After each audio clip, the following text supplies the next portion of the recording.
The apocalypse should be boring by now. Gaming has burned it, frozen it, flooded it, and stuffed it with zombies. And yet, these 12 PS5 games make the end of the world feel brand new. I played them all. Some made me cry, one made me carry boxes for 40 hours and like it. These are the best disasters on PlayStation. Let's go. Let's kick things off with The Last of Us Part 2 Remastered. And yes, you read that right, Remastered. Sony took a game from 2020, polished it up, and sold it to us again in January 2024. Classic. But here's the annoying part. It actually works. This game looks incredible on PS5. The story follows Ellie, a girl on a revenge mission after something terrible happens to someone she loves. And I'm warning you right now, this story will mess with your feelings. You'll be angry, you'll be sad, you might even yell at your TV. I did. Twice. The infected are terrifying, especially the clickers. Those things make a sound that will haunt your dreams. Click, click, click. Nope, no thank you. The remaster adds a mode called No Return, where you fight waves of enemies, and if you die, you start all over. It sounds mean because it is mean, but it's also weirdly fun. Oh, and if you already owned the PS4 version, the upgrade only costs $10. That's actually fair. Sony being reasonable. Someone check on them. Look, I wanted to be grumpy about this one. I really did. But it's one of the best looking, best playing games on the entire console. Fine, fine. It's Masterful. Happy now? Next up, Death Stranding 2 on the beach. Okay, imagine someone said, hey, let's make a game where you deliver packages. You'd laugh, right? Well, Hideo Kojima made that game twice. And here's the crazy part. It's brilliant. This sequel came out in June 2025 and you play as Sam, a delivery man in a broken world where invisible ghosts called BTs float around, just waiting to grab you. Your job? Carry boxes across the mountains, rivers and deserts of Australia and connect people back together. That's it. That's the game. Walking with boxes. And somehow I could not stop playing. The world is gorgeous. The rain, the storms, the floating monsters. It all looks unreal. And this time Sam can actually fight back properly. So it's not just tripping over rocks and crying about your dropped packages. Though trust me, you will still trip over rocks and you will still scream when your boxes go tumbling down a hill. The story is strange, like really strange. There's a talking doll. I'm not joking. There is a talking doll and it's somehow one of the best characters. Is this game for everyone? Absolutely not. Some people will be bored in 10 minutes. But if you give it a chance, it becomes something special. A delivery game? Masterful? I can't believe I just said that out loud. Now for Horizon Forbidden West. Robot dinosaurs. Honestly, I could stop right there. Robot dinosaurs. This one came out in February 2022 and you play as Aloy, a hunter exploring the ruins of America about 1,000 years after the world ended. San Francisco, drowned and covered in plants. Las Vegas, buried under the desert. It's beautiful and creepy at the same time. The machines are the real stars here.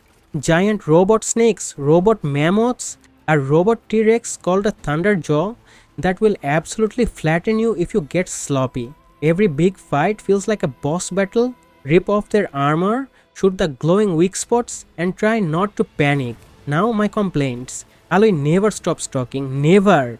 You'll be working on a puzzle and she'll basically whisper the answer before your brain even gets a chance to try. Aloy, please, I've got this. Also, the map has so many icons it looks like someone sneezed stickers all over it, but then you glide off a mountain at sunset or swim through a sunken city while a machine hunts you, and none of that matters anymore. This is one of the prettiest games ever made. Not one of the prettiest PS5 games. One of the prettiest games. Period. Robot dinosaurs. People. They had me at robot dinosaurs.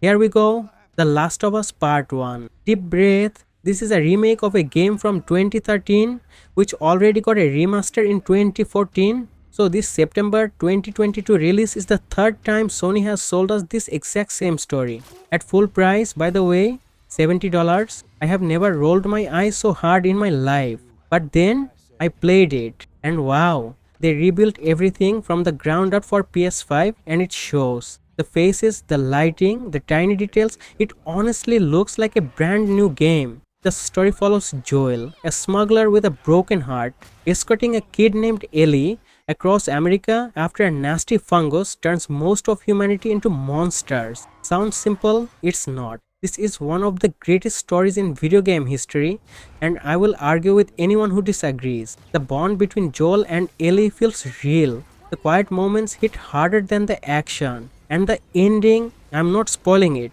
but you will think about it for weeks. Now, is it worth full price if you've already played it twice? Honestly, no. Wait for a sale. Your wallet has feelings too. But if you have never played The Last of Us, oh, you lucky person, this is the best way to experience it. Just bring tissues, lots and lots of tissues. Fallout 4. Yes, the game from 2015. It got a free next-gen update in April 2024 that turned it into a proper PS5 game with sharper graphics and much smoother gameplay. Only took them 9 years. Bethesda moves at the speed of a sleepy turtle. You play as someone who hides in an underground vault when the bombs fall, then wakes up 200 years later to find Boston has become a giant radioactive junkyard. Your mission? Find your missing son? My mission? Get distracted for 80 hours building furniture. Because yes, this game lets you build entire towns out of garbage and it is weirdly addictive. There's power armor that makes you feel like a walking tank. There's a dog named Dogmeat who is a very good boy and the best companion in the game. And there's a man named Preston Garvey who will not stop telling you that another settlement needs your help. Preston, buddy, I'm busy. Help them yourself. Is the game janky? Oh, absolutely. Characters stare into space. Things glitch through walls. It's a Bethesda game. That's just part of the charm at this point. But there's a reason people still play it more than 10 years later. It's messy, it's funny, and exploring that wasteland never gets old. Grab a Nuka-Cola and enjoy the end of the world. Moving on to Death Stranding, Director's Cut.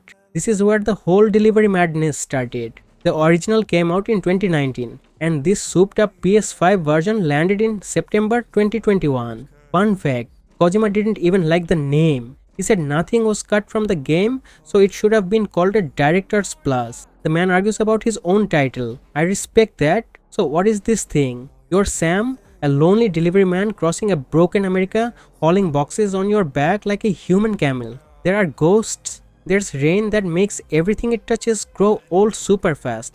And there's a baby in a jar strapped to your chest who helps you see the ghosts. I need you to understand something. I am not making any of this up. The director's cut adds some fun toys. A cargo catapult that literally launches your packages across the map.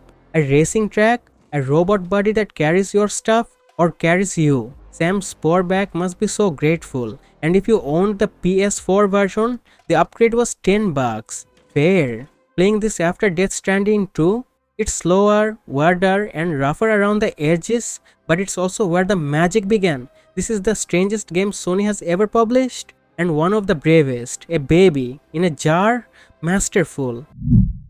Now for something completely different. Frostpunk 2, this isn't a shooter. There's no hero with a sword. This is a city builder where you are in charge and everyone blames you for everything. It hit PS5 in September 2025 and it's set in a world buried under an endless deadly winter. You are the steward of New London, a city built around a giant furnace 30 years after the Great Frost nearly wiped out humanity. Sounds cozy? It is not cozy. Your people are cold. Your people are hungry. And they've split into groups that absolutely cannot stand each other. And they all want you to pick their side. You will propose laws in a big council and half the room will cheer while the other half starts plotting against you. Do you burn more oil to keep everyone warm, knowing it will run out someday? Do you feed people less so the food lasts longer? There's no perfect answer here, just bad choices and slightly less bad choices. Some nights I turned off my console and just stared at the wall, thinking about what I had done. And surprisingly, it plays really well on a controller. It's stressful, it's dark, and it made me feel guilty for a week. So obviously, I loved it. If you want a game that makes your brain hurt in the best possible way, this is the one. Next stop, Metro Exodus Complete Edition. This is a nightmare road trip across Russia. and I mean that as the highest compliment. The PS5 version arrived in June 2021 with gorgeous new lighting, silky smooth performance, and both story expansions included. You play as Artyom, a guy who spent his whole life hiding in the Moscow metro tunnels after nuclear war destroyed the surface. Then one day, he discovers the outside world isn't as dead as everyone believed. So he jumps on a train called the Aurora with his crew and rides across the wasteland searching for a new home. And what a ride! A frozen river crawling with mutant shrimp monsters, a burning desert ruled by bandits, a beautiful green forest hiding some of the scariest enemies in the whole game. Every stop feels like a brand new world. But listen, this game does not baby you. Bullets are precious. Your gas mask cracks and you'll be wiping mud off it in a total panic while something growls in the dark. You'll count your air filters like they're made of gold. Because out there, they basically are. It's tense, it's beautiful, and the quiet moments on the train with your crew, genuinely lovely. It's a horror game with a warm heart. Weird sentence, I know. But here we are. If you missed this one, fix that immediately. Alright, Stellar Blade.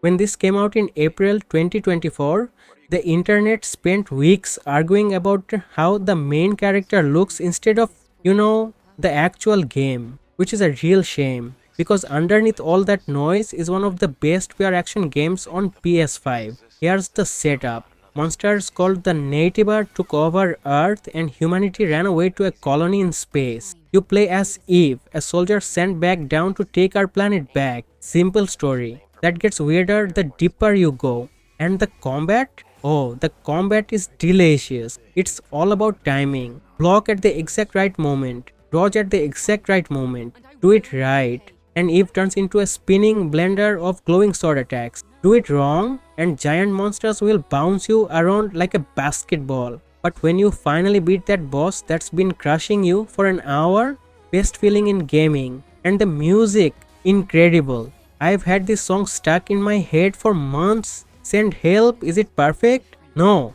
The story gets confusing and some side quests are just boring errands wearing a fancy coat. But this was a brand new studio's very first console game and they came out swinging like 30-year veterans. Ignore the internet drama, play the game is good. Stalker 2, Heart of Chornobyl. This one has a story behind the story. It's made by GSC Game World, a Ukrainian team that kept building this game during an actual war. That alone deserves respect. Now, when it first launched on PC and Xbox in November 2024, it was buggy, really buggy. PlayStation players had to wait a whole extra year until November 2025. But by then, a mountain of patches had cleaned up most of the mess. See?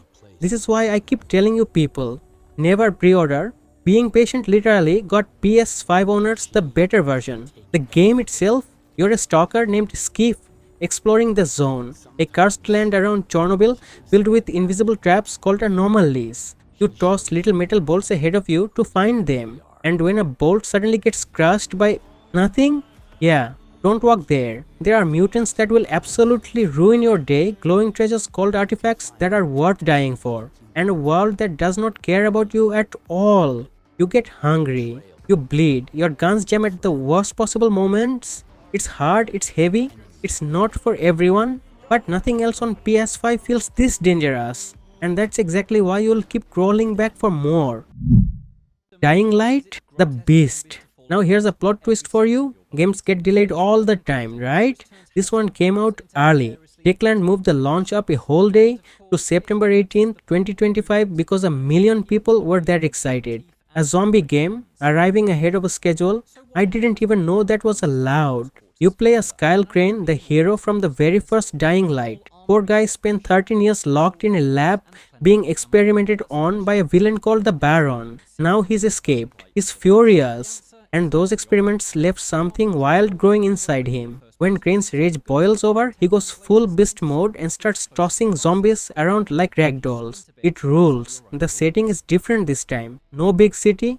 You're in Castor Woods, a spooky stretch of countryside full of forest, swamps, and an old castle. During the day, you run, climb, and leap across rooftops like a parkour master. You can even hop in a car and go bowling with zombies as the pins. But at night, oh no, at night the real monsters come out and your job becomes very simple. Hide, run, survive, and the best part? This started as DLC, so everyone who owned Dying Light 2 Ultimate Edition got the whole game completely free.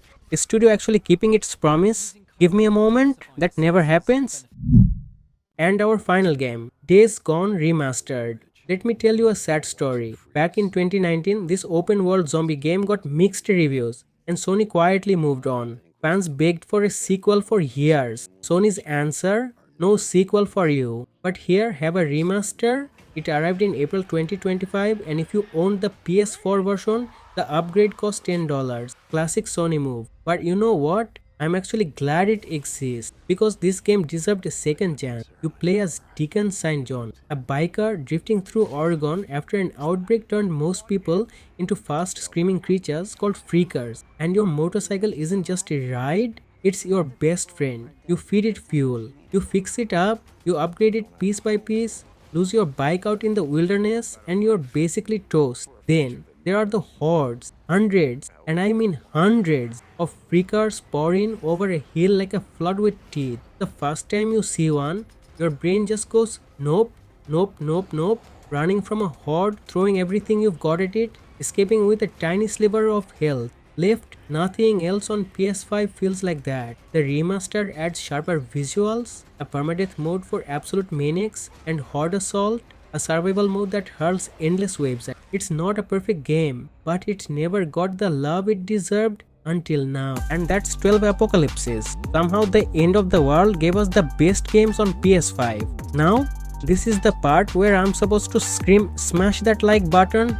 I won't. You're adults. Ish, if this list saved you from wasting $60, you know what to do. Drop a comment telling me which game I disrespected. Someone's always mad about Days Gone. And if you want honest lists with zero hype, subscribe or don't. The world's ending anyway. See you in the next one.